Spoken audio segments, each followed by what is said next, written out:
Hi guys, good afternoon, শুভ দুপুর। আমরা আবার বাঙালি। তো এখন কটা বাজে যে এই জাস্ট আমি কিছুক্ষণ আগে স্নান করলাম। স্নান করে আগেই ভাত খেয়ে যা খিদে পাচ্ছে বুঝলে। তো আজকে আবার পয়লা বৈশাখ। পয়লা বৈশাখে আজকে মাছই হলো।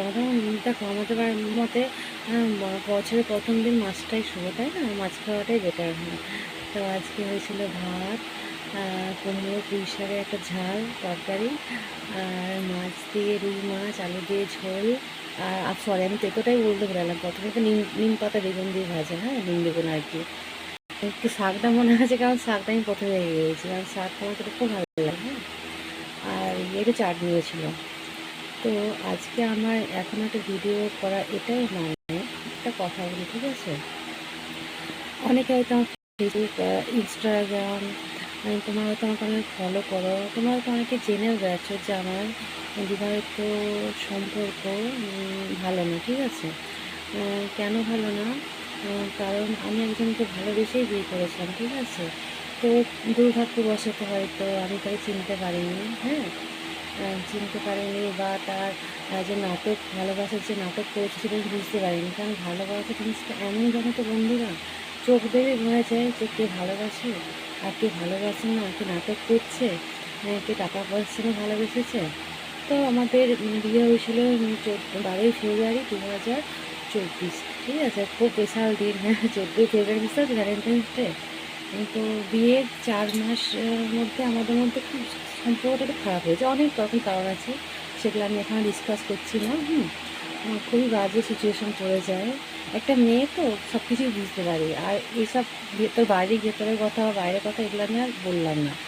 তো ওই সময়টা আমি প্রচুর ভেঙে যাই, মন ভেঙে যায় ভীষণ, নিজেকে আমি ভীষণভাবে অনেক কষ্টে সান্ত্বনা দিয়ে গান শুনতাম, একা একাই ঘুরতে যেতাম, এই করতাম, মানে অনেক কিছু ফলো করতাম, মানে ভালো ভালো বক্তৃতা প্রবচন শুনতাম।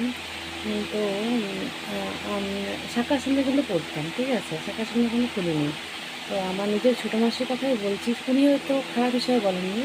আমি শুধু বলতেন যে উনি না, আমার মাসিকে আমি আপনি তুমি দিই বলি, মাসি তো আমাকে বলতো যে তুই শাঁখা সিঁদুর মনে পড়ে আছিস, শাঁখা সিঁদুর পড়বি না তো ভালো লাগে না, যেহেতু ভালোবাসে না তার মন বলছে না, আবার শাঁখা সিঁদুর পড়া শাঁখা সিঁদুর পরিশ্রম করে বলছে ওর নাম শাঁখা সিঁদুর ঠিক করবি, এগুলো বলতো। তো হ্যাঁ, এটাও ঠিক, খারাপ কিছু না, সত্যি তো, যে আমাকে ভালোবাসে না তার নয় আমি তোমার শাঁখা সিঁদুর করতে যাবো। শাঁখা সিঁদুর তো হচ্ছে খুব শুভ জিনিস, তাই না? যেখানে ভালোবাসা নেই, যেখানে কোনো সম্মান নেই, যেখানে কোনো রেসপেক্ট নেই, সেখানে শাঁখা সিঁদুর সত্যিই না পড়ে বেটার। মাসি করে গ্রামের মানুষ পুরো বুঝতে পারে না, মাসি বলে ফেলেছে অল্প করে, আমার মাসি খুব অল্প করে, খুব আর কি সুতা সাদা, হ্যাঁ। তো আমি একদিন খুলেও দিই। খোলার পরে আমাকে এমন লাগছে না তো, মানে পুরো বিদঘুটে আর কি, মানে নাম লাগছে সদবা, না লাগছে বিধবা, না লাগছে আইবুড়ো, না লাগছে ডিভোর্সি। আমি বলছি নিজেকে আমি চিনতে পারছি না, হ্যাঁ। তো আমি আবার টুক করে পড়ে নিই, আবার তারপরে পড়ে নিই, হ্যাঁ। এখনও শ্যাম্পু করে দিলে যদি আমার সুন্দর প্রমাণের সময় পাইনি আর কি, হ্যাঁ। তো সেই সময় আমার পাড়ার একজন মাসি মনে হয়, খুব খুব ভালোবাসে, ধনী মাসি আর কি, খুবই ভালোবাসে আমাকে, ছোটো খুব খুব ভালোবাসে। ওই মাসি আমাকে একসময় বলেছিল, মাসিকে বলেছিলাম না, তার শাখা সিঁদুর করতে আমার ভালো লাগে না, আর করবো না।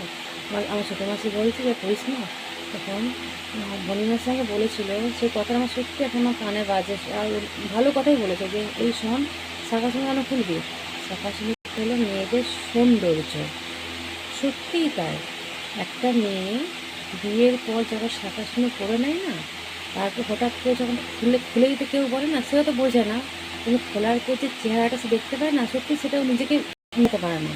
এই মাসি কথাটা আমার এখনও মনে আছে, যে বলেছিল সৌন্দর্য, সৌন্দর্য সত্যিই সৌন্দর্য। আজকে দেখো আমি এখন শ্যাম্পু করেছি, করতে পারিনি শাঁখা সিঁদুর, পরবো আর সিঁদুর অবশ্যই পরবো। তো নিজেকে তখন দেখতে লাগছে, আমাকে আইবুড়ো বলে মনে হচ্ছে, বিধবা বলে মনে হচ্ছে না, ডিভোর্স হচ্ছে, কিছুই মনে হচ্ছে না। তো আমি একটা এসএমএস সবাইকে দেবো, হ্যাঁ, যারা ধরো ডিভোর্সে এখন আছো, বা আগে হয়েছিলে, বা ফিউচারের কথা মানে বলছি, যদি কোনো হয়েও থাকে, দেখো আজকে হতেই পারে, কেউ কি বলতে পারে কার কখন হবে, বলতে পারে না। তো আমি তাদের জন্য একটাই গুড এসএমএস দেবো, ভালো উপদেশ দেবো, কখনোই শাঁখা সিঁদুর খুলবে না, হ্যাঁ। শাঁখা সিঁদুরটা হচ্ছে মেয়েদের কাছে একটা অস্ত্র। এটা আমার বোনের কাছে, মানে আমার ছোটো বোন, সে বলতো তুই কিন্তু বাইরে থাকিস, শাঁখা সিঁদুরটা পরবি। সত্যি শাঁখা সিঁদুর অস্ত্রের থেকে আমার তো মনে হয় শাঁখা সিঁদুর পরে মেয়েদের এটা কষ্ট দেখতে লাগে, বলো তো? হ্যাঁ হ্যাঁ, কেউ বলে বৌদি, কেউ বলে দিদি, বলে তো দিদি বৌদি, দিদিও বলে বৌদি। আর নিজেকে দিলে কি সুন্দর একটা, সুন্দর দেখতে লাগে, মনে হয় যে বর ভালোবাসতে হলে কী হয়েছে, বরের ভালো দরকার নেই। এটা আমাদের ভগবান শ্রীকৃষ্ণ মনে মনে শুধু এটাই বলে, যদি তার কতগুলো বলছে বলতো, সবাই কি ভালোবাসতে পারতো বলো? তো সেটাই মনে করতে হবে যে আমি, আমার বর ভগবান শ্রীকৃষ্ণ। হ্যাঁ, সে 16,000কে, হ্যাঁ 16,000 রানীকে না কন্যাকে উদ্ধার করেছিল, কী যোগ্য এটা হয়েছে আমার ঠিক মনে। কারণ মনে ভাববো যে আমি হয়তো সেরকম এরকম কিছু আছি যে আমার বড় মনে ভালোবাসলো বা ভগবান তো আছে, তার আমি কোনো একদিক থেকে, কোনো একদিকে তার দিকটা তার বউ আমি বটি, এটা সেরকম ভাববে যে ভগবান আমার বর। হয়তো ভগবানের সঙ্গে আমার শারীরিক বা ফিজিক্যাল কোনো সম্পর্ক হবে না, ঠিক আছে, কিন্তু মনে মনে আমি ভাববো ভগবান তুমি তো আমার স্বামী, তুমি আমার সব, ঠিক আছে। এগুলো কী বলতো, এগুলো যখন নাম মতো ক্লাস হতো না, আমি শুনতাম, ঠিক আছে, নাম মতো ক্লাস আমি দেখেওছি ইউটিউবে। আবার অনেককে খারাপ খারাপ কথা বলে যে কেন শাঁখা সিঁদুর পড়িস, কিন্তু সত্যিই বলছি, যারা ডিভোর্সি আছো বা হয়েছে বা হচ্ছে বা কিছু বুঝতে পারো, প্লিজ বোন দিদি বৌদি যাই হোক, প্লিজ তোমার শাঁখা সিঁদুর কেন, শাঁখা সিঁদুরটা হচ্ছে মেয়েদের কাছে সত্যি সৌন্দর্য, ভীষণ সুন্দর দেখতে হবে শাঁখা সিঁদুর পরলে। এবার আমি শ্যাম্পু করি কাপড়ের মধ্যে, আমি টাইম পেলে আমি যেটা সিঁদুরটা পরবো, ঠিক আছে, আমি তো অবশ্যই সিঁদুর পরবো, তোমরাও আপ করো। কারোর কথায় যে আমার কে কী বলবে, খারাপ ভাববে না, খারাপ ভাববে না, তাই কারোর কথায় নাক গলাবে না। নিজের ভালোর জন্য অনেক কিছুই করতে হয়, হ্যাঁ। আর মেয়েদেরকেই সবাই খারাপ বলে, ছেলেদের কোনো খারাপ বলে না। ছেলেরা হাজারটা দোষ করবে, এবার ছেলে তো ওটা, আর মেয়েরা বা ও বদমাইশ মেয়ে তো, ও তো ভালো না, ও তো ক্যারেক্টার ভালো না, ও তো নোংরা মেয়ে। আর একটা ছেলে যখন আমার ছেলে আবার ভীষণ ধোয়া তুলসী পাতা, কেন বলো তো? ছেলেদের ভার্জিনিটি নেই, তাই না? তাই তো, শুধু মেয়েদের কি ভার্জিনিটি? হ্যাঁ, এটা কেন? শুধু মেয়েরাই কি ভার্জিনিটি হারায় বিয়ের পর? ছেলেরা কেন হয়? একটা ছেলেদের কোনো পরীক্ষা হয় না বলে? মেডিকেল সায়েন্স এত উন্নত কেন তো? কী বলবো আর, ছেলেদের ভার্জিনিটি বের করতে পারে, তাই না? তা আর একটা কথা বলি, যারা ধরো এমনও তো মানুষ আছেন যে একটা ডিভোর্সি মেয়েকে বিয়ে করতে চান, অনেকে কিন্তু ভালো আছে, অনেক খারাপও আছে, ঠিক আছে। তো আবার আবার অনেকে আবার ফ্যামিলির জন্য বিয়ে করতে পারেন না। তাদের বিষয়ে একটা কথাই বলি, আপনারা যদি একটা ডিভোর্সি মেয়ে, অন্য মেয়ে যদি বিয়ে করেন, ধরুন যদি ডিভোর্সি নয়, সে কি ভার্জিনিটি আছে বিয়ে কি বুঝতে পারবেন, তাই না? সিঁদুর পরলে কি যে ভার্জিনিটি নষ্ট হয়ে যায়, আর আইব্রো থাকলে কি ভার্জিনিটি থাকে, সেটা কি বলবো বলো, হ্যাঁ, তাই না?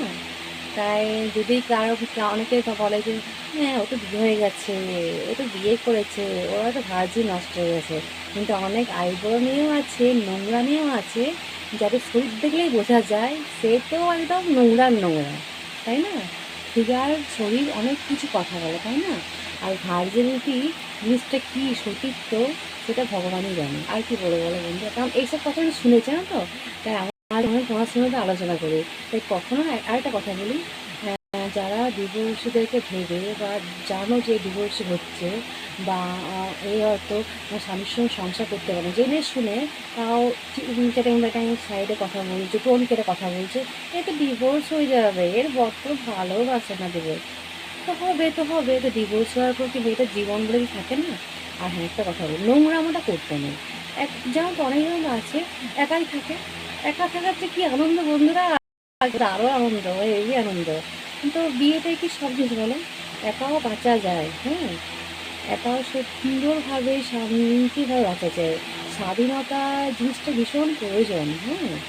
অনেক মেয়ে আছে যারা সংসার হয়তো করছো, হয়তো কিছু এর জন্য তোমার সংসারকে বেরিয়ে আসতে পারছো না, কেন? তোমার ইনকাম নেই, তাই তো, কিন্তু মুখ বুঝে সব কিছু সহ্য করবে না, এতে কী বলতো মেন্টালি হ্যারাসমেন্ট হয়। অনেকেই আছে, আমি হসপিটাল ডিউটি করেছি, আগে করতাম, এখনও করছি, এমন আমাদের কাছে পেশেন্ট আসে, দেখেই তার চোখ মুখ দিয়ে বোঝা যায় সে কতটা কষ্টে আছে, কিন্তু কী করে ইনকাম করে না, হ্যাঁ, কোনো ইনকাম নেই, সে মুখ বুঝে সহ্য করে থাকে, স্বামী অত্যাচারী করে, সেই করে। তাই বলি মেয়েদেরকে না, নিজের পায়ে দাঁড়ানোটা খুব দরকার, হ্যাঁ, কারণ নিজের পায়ে না দাঁড়ালে এই সমাজে তোমায় কেউ দেখবে না। দেখবে তো নাই উল্টোপাল্টা কথা বলে, আর শুধু মেয়েদেরকেই খারাপ বলবে, আর ছেলেদেরকেও খারাপ বলো না, কারণ ছেলেদের তো ভার্জিনিটি পরীক্ষাই হয় না গো বন্ধুরা। ছেলেদের শুধু মেয়েদের ভার্জিনিটি পরীক্ষা হয়। দাঁড়াও, মেডিকেল সায়েন্স কত উন্নত সব বোঝা হবে, তাই না? আর কি বলবো, আরও অনেক কথা বলার ছিল, কিন্তু আর কি বললাম না, তাই তোমাদের কাছে এই পয়লা বৈশাখ শুভ দিনে আমি সত্যিই বলছি, যারা এখন ডিভোর্সি হচ্ছে বা আমাকে তেসরোটা প্লিজ সিঁদুরটা করো। হুম, সবাই খুব ভালো ভালো বন্ধুরা। টাটা।